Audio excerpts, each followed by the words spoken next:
Hey everybody, how's it going? I thought I'd do just a quick video on the Horus Heresy novel series and the first Heretic because it just came out pretty much. The first Heretic is the 14th book in the series, which is pretty cool. I never thought the series would be 14 books strong, and it's not. It's going to be more than 14 books, but which is cool. Lots of fun Great Crusade and Heresy era stuff to read. but anyway. The first Heretic is a book about the Word-Bearers Legion and their fall to chaos. It starts off with the Emperor reprimanding the Legion and its Primarch for their worship of him as a godlike being,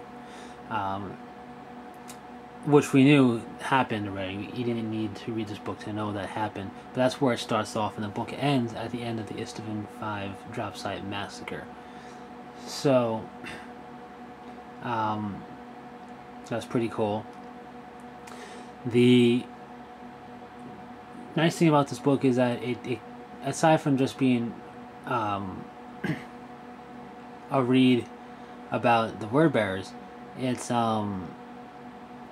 which it primarily is. It gives you some insight into the Custodian Guard as well, which is very cool. It gives you insight into their Primarchs in general, and it briefly touches on the second and the 11th Legion and their Primarchs. I don't want to give your hopes up. You're not going to get any real information, but it implies things that you can draw your own conclusions from that will probably be pretty accurate to whatever happens. And it's my hope that we'll get either a novel about them or they'll be a significant part of a future novel. And hopefully it'll be done well. With that being said, it gives you great insight into Lorgar and some of the Legion members, which is very nice. And one thing I do like about it, just as a minor thing, I guess, that the writer did and then knocked the camera around, is wrote about. He focused. I don't want to say he focused, but there was good detail put into the technological bits, the power armor. For example, here telling you about the sounds that armor would make as it moved, and how the heads-up display works, and the different, just the way I guess the Space Marine would see. It gives you a pretty good description of how the Space Marine would see through his helmet and stuff like that. So that's pretty cool, and I like the fact that it's a prevalent theme throughout the novel. So with that being said, I enjoyed the book. There's only really one part in the book that I didn't agree with what they did and how they did it, but not because it was written bad. I just didn't agree with the way it was done. But I can't fault it because I didn't agree. I would say it was definitely also done well. So really, you have to draw your own conclusion with that. But if you're a fan of Word Bearers, if you're a fan of the Horus Heresy time frame, you should definitely read this book. And I say it like that because you don't need to read the 13 other books to read this book.